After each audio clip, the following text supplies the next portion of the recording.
shown progress. It's clearly shown a direction and the accomplishment of one of the red lines from President Trump, which is that Iran will never have a nuclear weapon. Well, guess what? They won't. Yes, Humaira, Reuters. Yes. Just to go back to your conversation with the Secretary, I understand that's what he said, Gaza area, but can we at least say Steve Witkoff is going to the Middle East right now, as we speak? Gaza area is a little bit of a Middle East.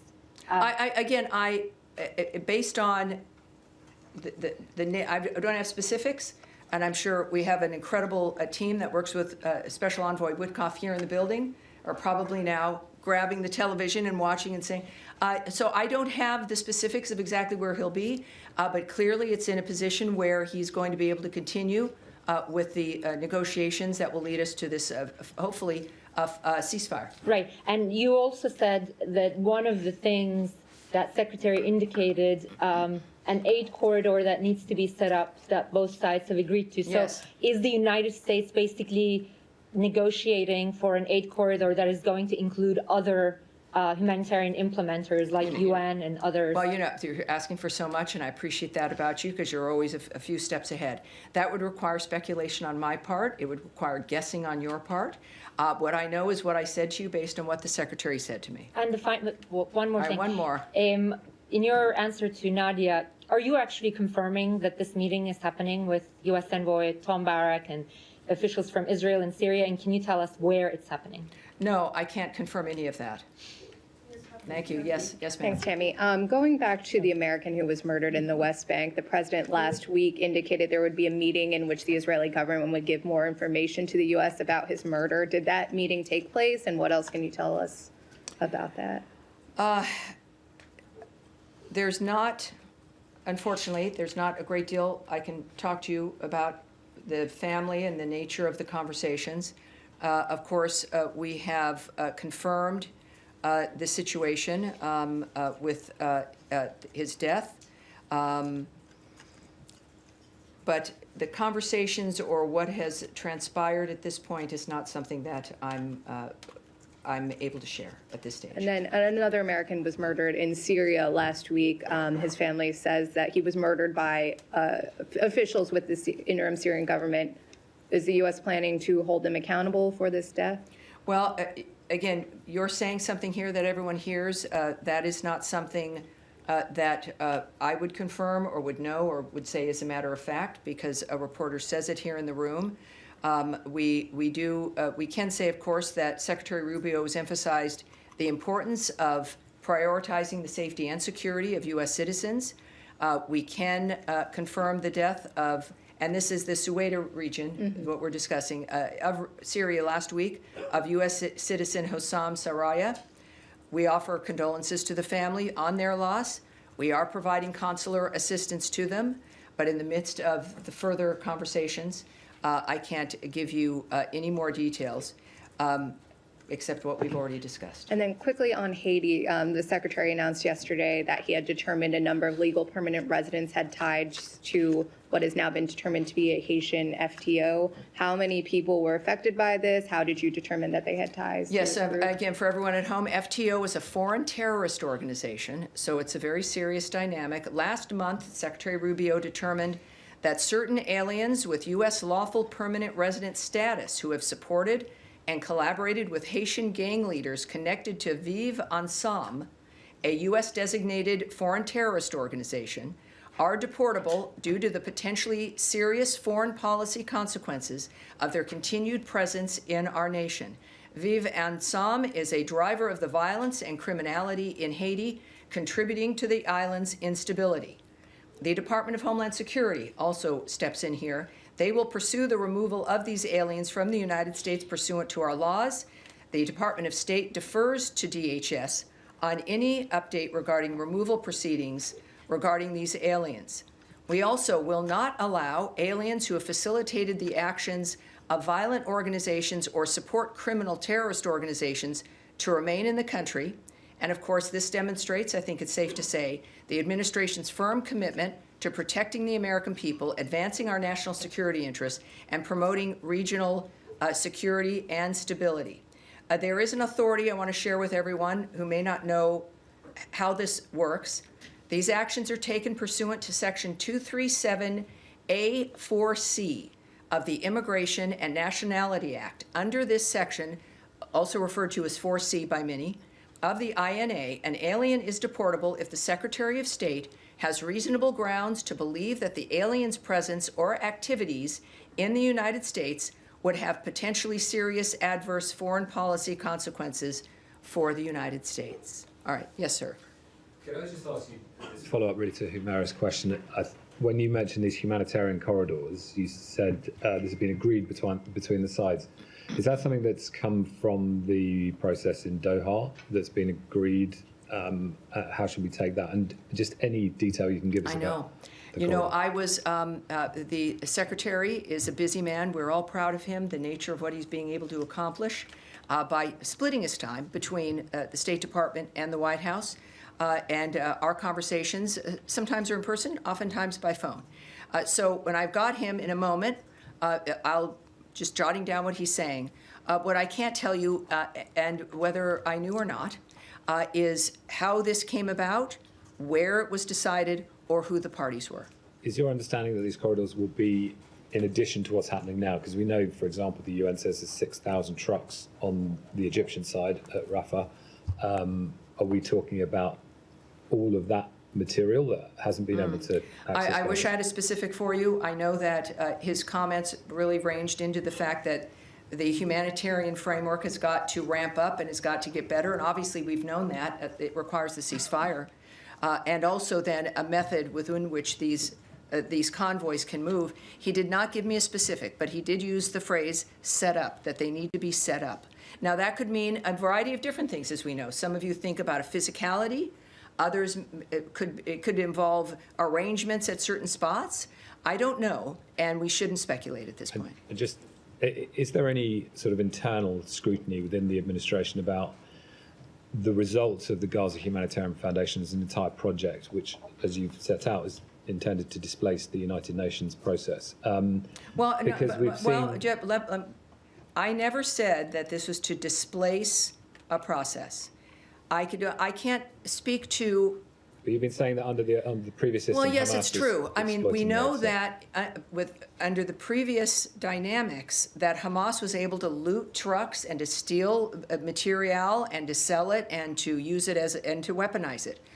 But the decisions made, since now GHF has been able to get food in and to distribute it, yes, there have been some difficult circumstances, to say the least, because it's a war zone with a terrorist group. We recognize that. It's imperfect, and it's difficult.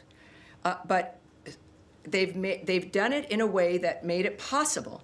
I don't know what has made the others so vulnerable to theft and hijacking and everything else that has really only landed the food with Hamas. And we saw that with this weekend, and then a few weeks ago, another dynamic where trucks themselves, the entire truck was, multiple trucks were hijacked. So I don't know the entire UN plan or their decision-making process. What I do know is that GHF did it differently, and the different approach has worked. But the result of this system is starvation, and everyone can see it. I mean, this is beyond any doubt now. And a bag of flour is costing $70. So the value of those commodities actually to Hamas or other groups that want to steal them has gone up under this system. Well, look, we know, without needing to refer you to the Treasury Department, that supply and demand is an issue wherever you are. And of course, we're talking about this as though it's like a city in distress. It is an obscene result of obscene mass murder and madness. It is not a normal environment. It's not a human environment. It is placing, as I've said from the beginning, the first victims of this situation have been the people of Gaza. And it is time, and President Trump has pointedly made this declaration about his intentions, is that this is going to stop, and it requires new ideas. It doesn't, the old ideas maybe were well-meaning, and they kept doing it. It was always the same result. Maybe it's well-meaning. I can't speak to that. What everyone needs to recognize is that the current situation works, and yet there is still this bizarre resistance. And look, I'm here because I love the country, as are our diplomats, And there are other things that go on in the world when it comes to finances and, Hamas being able to use a dynamic like this for its own benefit. That's horrible. But what we know is that we had to get food to people in the meantime and then change the dynamic on the ground, and that's what we're doing. All right. I know, Saeed. Yes, sir. Thank you, Tammy. Two quick questions. A follow-up on Tom. Between the 20th of January till the 2nd of March, upward of 600 trucks were going in a day. There's no evidence of any trucks were being stolen. No evidence of violence around the aid and so on. Doesn't that speak well of the former system that was in place to get aid in? Well, without knowing what you're referring to or having the data or who's reporting those numbers, that would be speculation on my part. What we do know is that in the immediate aftermath of October 7th, the defense that Israel was applying regarding that dynamic, the efforts to get food in to Gaza, even recently, have failed miserably. We do know that everyone, as they had stopped food delivery because of the dangers on the ground. That was the driving force. Was even for us before GHF was we want to get material into the region, but we want to be able to do it somewhat safely and without it being looted or taken by Hamas. And no one had ideas about how to make that happen, and the GHF plan achieves that. What comes after this, I can't also tell you. That's a different, and there will be a day when we're discussing the redevelopment of Gaza and new issues about the markets of Gaza and the peace of Gaza and who's running Gaza. Those will also be maybe fraught conversations, but boy, I think we both look forward to those days. Yeah, another quick question. Yesterday, the Chief of Staff of the Israeli Army, General Zamir, said that the current strategy, including storming Deir al-Balah with tanks and so on, and including apparently the starvation strategy, is aimed at forcing Hamas to release the hostages. And today, Bezalel Smotrich, the finance minister, said that they have a green light from the Trump administration to basically remove Gazans by force and create I need to stop you right there. I can't have a conspiracy theory, an accusation against President Trump about what someone says that they've been allowed to do. Saeed, we can't have that. And that's not something that belongs in this room with everything at stake, with so many people at risk. And then your answer is to bring up a conspiracy theory about what Donald Trump is saying or not saying. It's one thing to hear someone say it. It's another thing to bring it up in a serious room, of which I've shown you respect throughout. Yeah. And that is unacceptable. And so we're going to move on. Yes, in the back, sir, La Stampa. Yes, sir. Yeah, thank you, Tommy. So about Israel, has anything changed between the relationship between the United States and Israel after the strike on Syria and the killing of all those Palestinians, although the Israelis are defending themselves? So can you elaborate a little bit? I would say you should ask the White House regarding their posture and what they've been experiencing. What I know is the president and the secretary in their conversations, in their attitudes about the world and what needs to happen have been consistent. That they don't view Israel or any one of our allies or friends, they're not fair weather friends. These are relationships. So it's not about changing relationships. It's about navigating what happens in the world and working with people who can help us make peace and get to the road that I think it's fair to say, certainly most of the nations that are our allies and partners want peace in the world. And that is our goal. Thank you. Yes. Just a quick clarification question on Special Envoy Witkoff's mission. You said that the humanitarian framework in Gaza has got to ramp up, but that you've been understanding that it requires a ceasefire first. No, you've misunderstood me. That's why it can be a ramping up as an example of GHF, who are continually working on how to expand and to have more areas in which to get food delivered. I would consider part of that, but if you're looking at scores of other organizations moving into that's only going to happen when it's safe. So when we think of ramping up, you can have that with more distribution sites for GHF or others who perhaps adopt their technique and strategy. But of course, if we're looking at, speaking of a normal environment, that requires a ceasefire. The carnage has got to stop. Hamas has to lay down the weapons that they have, and they've got to release the hostages. That was the other note that the secretary made to me, was the expectation of the release of hostages. I did not get whether it was a particular number or all of them, but that is something he mentioned. All right. Okay. Yes, Sean. Sure. Well, just a couple things. I mean, first of all, in your statement in UNESCO, you talked about the state of Palestine in quote marks. Ambassador Huckabee is in the West Bank today. He's in Ramallah. He met somebody from the Palestine Liberation Organization, and he visited a Christian village in the West Bank recently. Could you talk about his increased engagement with the Palestinian Authority? Does this show a new, any sort of shift, any sort of new effort, and what are the asks of the Palestinian Authority? Right. I will not, as I haven't before, I tend to not characterize, I work hard not to, anyone's comments or anyone's activities, whether it's the secretary or an ambassador or an envoy or a diplomat. So I'm not going to characterize his remarks. I think we're led by a group of men and women who are pretty clearly speak for themselves. But I wouldn't speak on anything that extends beyond looking to his comments and his activities.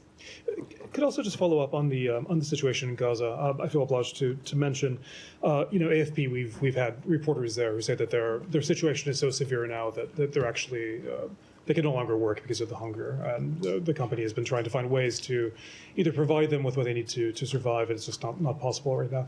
Are there any talks that the U.S. government has about how to help?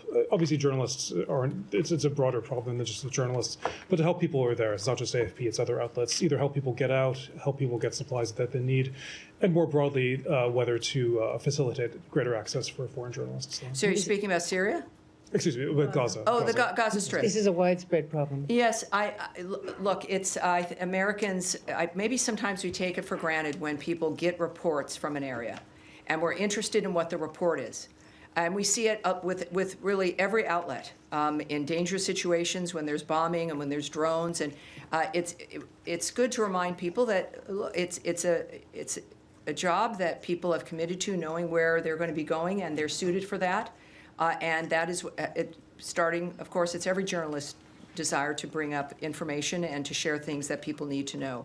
I know that our warnings have been very consistent regarding Americans and people in general not going to Gaza.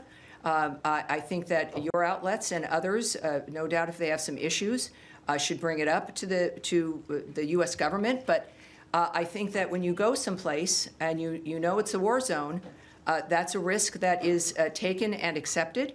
But I know we have, whether it's the embassies with wherever you are in the world, that there are ways to contact the American government if you want to be helped to get out of an arena or whatever it is you're facing. But obviously, there's people there who didn't choose to be there necessarily, who are residents in all these war-torn areas.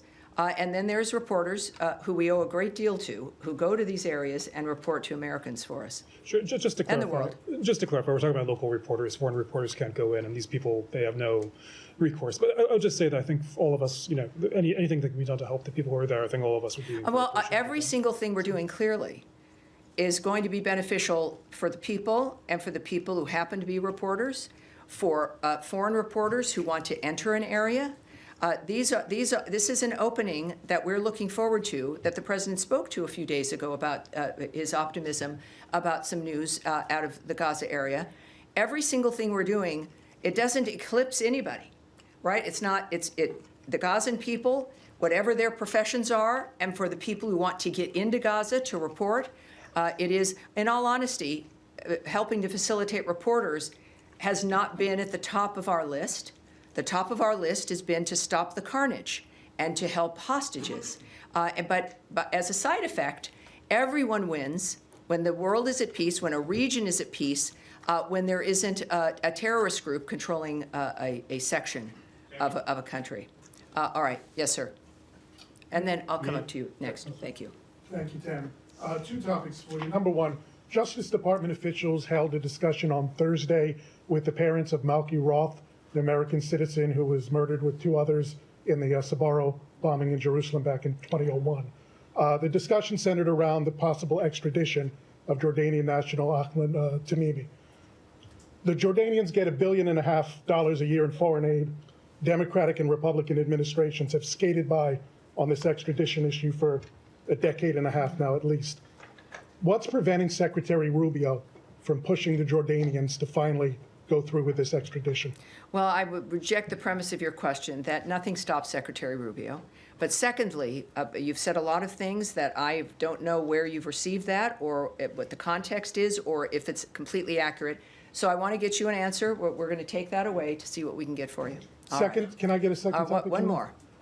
In terms of Syria going forward, some of the sanctions obviously have been lifted by the Trump administration and some more on the way.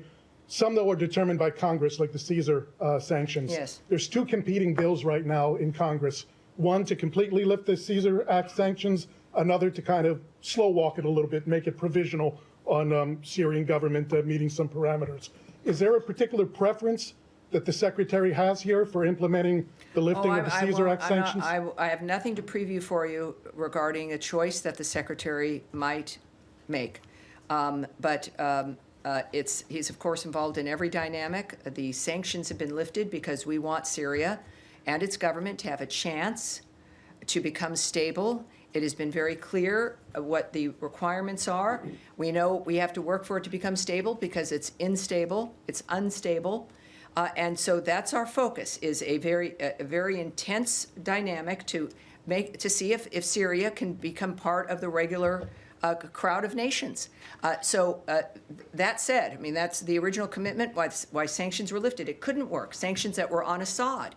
But we are finding whether or not, these days show us, whether or not the current government is able to act in a way that helps us get that stability. And so that is what's driving us now. Yes, sir. Thank you, Tammy. Back to the hostages, is the discussion you were talking about with Secretary Rubio. Yesterday, the families of the hostages released a statement saying they were concerned about this possible offensive as it gets to the issue of potentially hurting or endangering the hostages as they go forth. And I was wondering if there was any conversation that you can share that would focus or give a message to the families in terms of, as progress is being made in talks and so close, that this potential offensive may endanger the hostages. Well, I think that I don't have anything that I can tell you regarding private conversations or efforts that have been made, reaching out, of course, to hostage families. That has been a highlight of part of the obscenity of this entire event, is that they continue to hold live people and dead bodies. It is an excruciating, barbaric environment. But of course, as you know, our engagement has been with everyone. We will do we will talk with whoever we need to talk with to have peace in the world.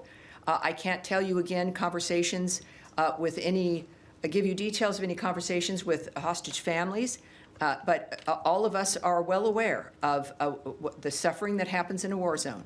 And our focus has been to stop that war, to stop the fighting, to have a ceasefire. This is obviously, as you know and all of us know, a conversation the world has, and it is at the top of our mind as we work still to stop this carnage. Yes, sir. Thanks so much. On Ukraine, if I may, does the Secretary have any expectations from upcoming talks in Istanbul, given its timing, its format? Are you guys even part of it? I can't necessarily speak to the Secretary's thoughts dynamically, but I know that our ambassador to NATO had a number of remarks to make that he made this morning on television regarding the talks. Again, this would be Istanbul. First of all, I can tell you that we're aware of the scheduling of a third round of talks being negotiated between the two parties. We continue to encourage direct talks between Russia and Ukraine in pursuit of a comprehensive ceasefire and eventual negotiated peace settlement.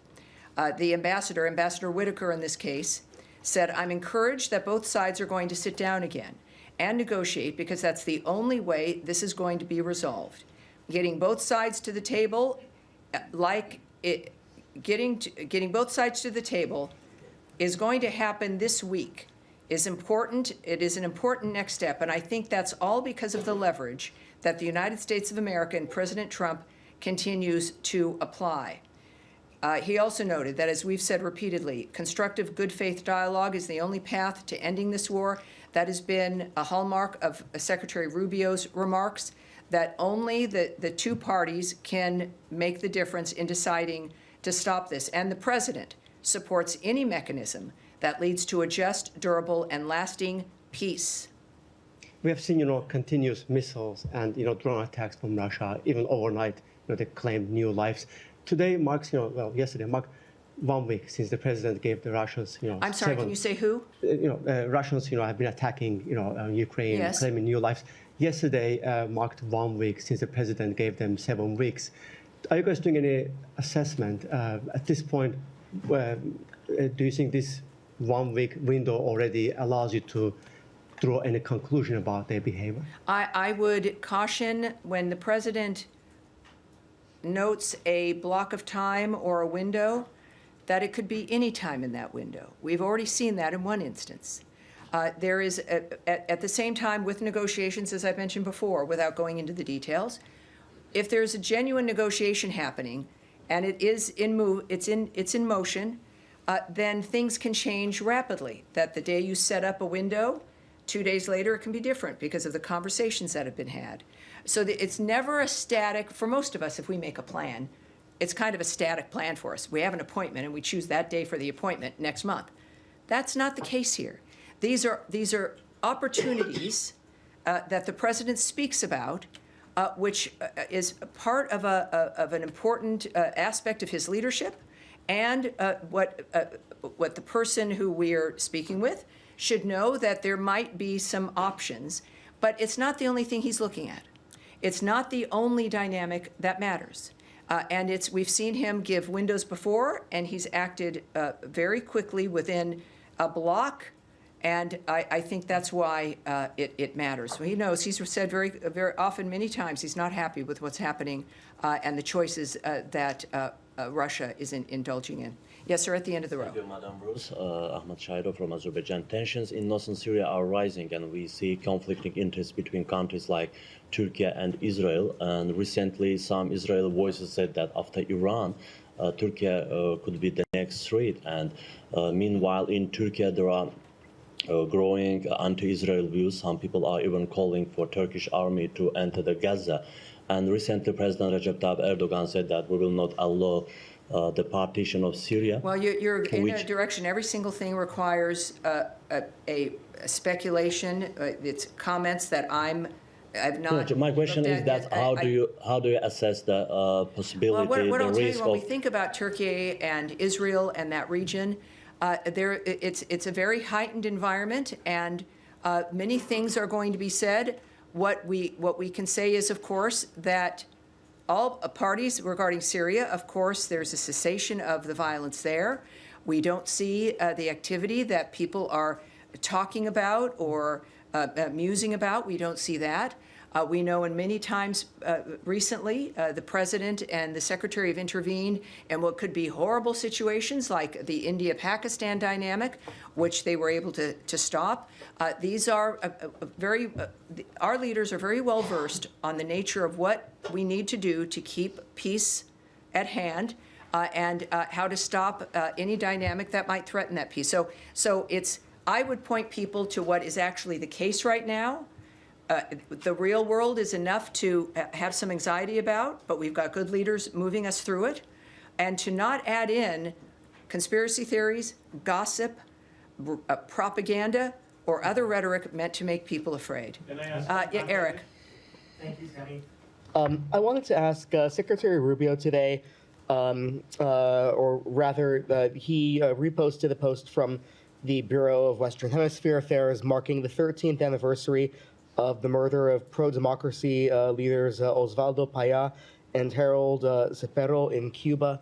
We've seen Rosa Maria Paya recently approved for incorporation as a member of the Inter-American Commission on Human Rights. Yes. Can you speak to any additional actions or any evaluation by the administration about the human rights situation in Cuba and the additional actions we might expect in terms of holding that regime to account? I have nothing to preview for you, but with what you've already noted and what we know about Secretary Rubio is, like with every other country that is in some regime-type trouble, he cares about the condition of the people who are there. He particularly, of course, he understandably cares about Cuba. We've seen him take actions in that regard, but I have no preview for you of anything that might come up later as well. Yes, sir. Thank you so much, Tammy. Question on Syria.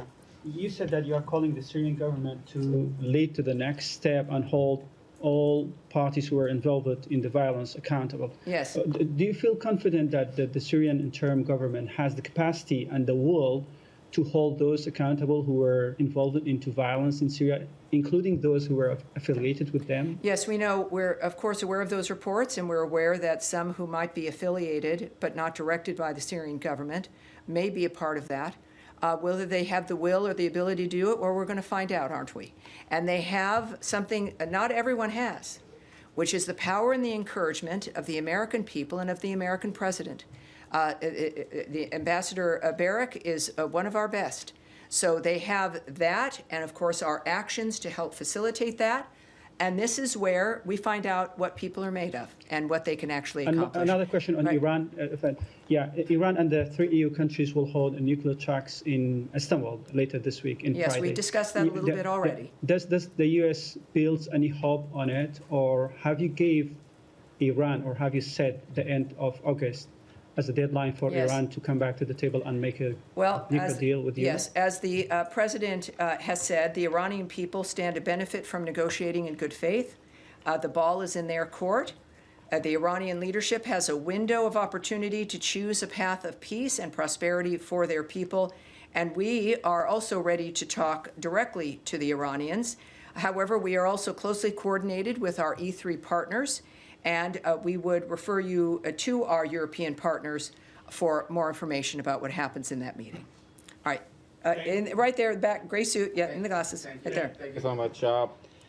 First of all, thanks. Your press team shared the detailed response of my question regarding violation of Indus Waters Treaty by India. Excellent, good. Your statement says that Pakistan and India, U.S. will encourage direct communication between Pakistan and India to resolve this issue. But I remember President Trump, when he was in Saudi Arabia, he asked Secretary Rubio to invite a leadership of Pakistan and India to normalize that relation between the two countries. He, after stopping the war between India and Pakistan, he also offered to mediate on Kashmir. So I was just curious, what are your thoughts that, okay, direct communication on Indus Waters Treaty, but what about Kashmir and the smile. And there not many questions here make me smile. And we have a lot of good news, and it's I know we talk about the bad news because things need to be fixed, and then you have a focus on it, and then we know how to move forward. And also the fact that, yes, when I say we're going to take a question back and we need more information, you're the proof that, in fact, we do get back to you. And we have Pakistan, who's going to be here for a bilat, and I'll be participating in that, so I'm looking forward to that as well. One more question. President Trump, on many occasions, he said that he will knock out ISIS, Daesh, from all over the world. We have seen some success in Syria and Iraq, but this group is again organizing in Afghanistan, ISIS, Al-Qaeda, yes. TTP, BLA, and many others. So when we are expecting any targeted strikes against these terrorist networks in Well, Afghanistan? we know, of course, from his first term that he obliterated ISIS. And then we had a 4-year gap where they had opportunities to regenerate themselves. While I won't get ahead of the president, but we can all look at his previous performance and his commitment. And very often, of course, that can give us a bit of an idea of how he's going to be moving forward. All right, yes, in the back in the white shirt, sir. Thank you so much. I would like to ask about... Can you say your name and your outlet, please? My name is Yordana from Khabar Agency. All right. So according to information from Russian Borders Customs Service, the main trading partners... Keep going. Keep going. Main trading partners of Russia are China, India, Turkey, and Kazakhstan. Do you have any message to those trading partners of the Russia, according to the secondary sanction tariffs? If we have a message to anyone who's trading with Russia, that will come from the president and through actions that we take as a government. And we will use information that we have that we've confirmed here as opposed to maybe a report from a Russian border agent. But I appreciate that, and we've been very clear about our concern that there are multiple countries who are party to what's happening between Russia and Ukraine. And those who, like with China, where there's like 80% of dual-use material is from China for Russia. So we understand this. It's an open globe when it comes to trade, but the President and the Secretary have many tools in their tool chest when it comes to how to address that issue of supplying regimes that are causing trouble or are certainly affecting our national security. And we do that regularly.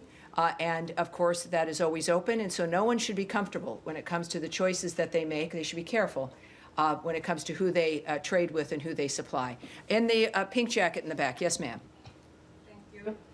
On UNESCO membership, we have observed what appears to be a broader trend of disengagement from international organizations recently. And specifically, for example, no U.S. representative has been appointed to the Organization for Security and Cooperation in Europe, OSCE, an institution rooted in Helsinki Accords. Another position vacant is the International Atomic Energy Agency, a seat in Vienna. Can you clarify whether these absences reflect a temporary delay in appointments? When we look at the website, we are seeing many absences. Or is the U.S. signaling a longer-term strategic withdrawal from these institutions, particularly the IAEA and OSCE? All right. Also, your name and what is your outlet? Sarah, Halk TV, Turkish. Excellent. Well, welcome aboard. As I mentioned earlier, we've been doing a lot of reviews, as you know, one of which has just resolved, which is USAID, and also, of course, the reorganization here at the department. Another executive order that the president issued upon first taking office in the second term was to have a review of the international organizations that we're involved in, to make sure, just like with foreign aid, are these organizations aligned with the values of the America First framework? Is it in our best interest to be a part of these organizations? And so we are doing a review right now of our international organization participation. And our withdrawal from UNESCO is a reflection of the result of one of those reviews. And I don't know what each entity will experience. I'm not part of this framework. And I would want to check on really the staffing of the others that you noted. But I would say that it is any more than when we were doing the foreign aid review, to not take that, especially with a reduction in either participation or in spending when it comes to aid, don't take that as an indication of our withdrawal from the world or our participation. It's about a smarter, more strategic involvement that can be faster and more nimble, more effective around the world. We've mistaken, because of the size of government, this idea that how big you are, how many people are working, how many organizations you're going to is a reflection of success or effectiveness of results, when that is not the case. And this is what, as we do at home, is we look at how are we spending our money? Where are we spending our time? Is this something that is valuable for, in our case, President Trump's vision of America First, but also for the best country in the world, a government that is still, as we are into our 250th birthday, that we want to be that country that people love and want to come to, that can make the difference in the world, that can actually not just help end wars by joining them, but can stop them from starting. That's the NATO vision. The NATO vision wasn't get prepared to have to fight back. It was to be a deterrent. So the vision is not withdrawal or turning inward. It's the opposite. How can we do more faster with more results and more dynamics? And that is where we're going to end today. And we will.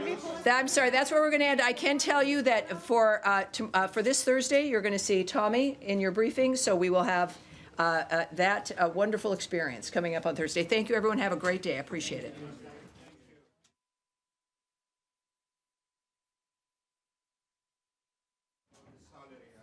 Well, I hope everyone appreciates me. I don't know. I'm sure some don't.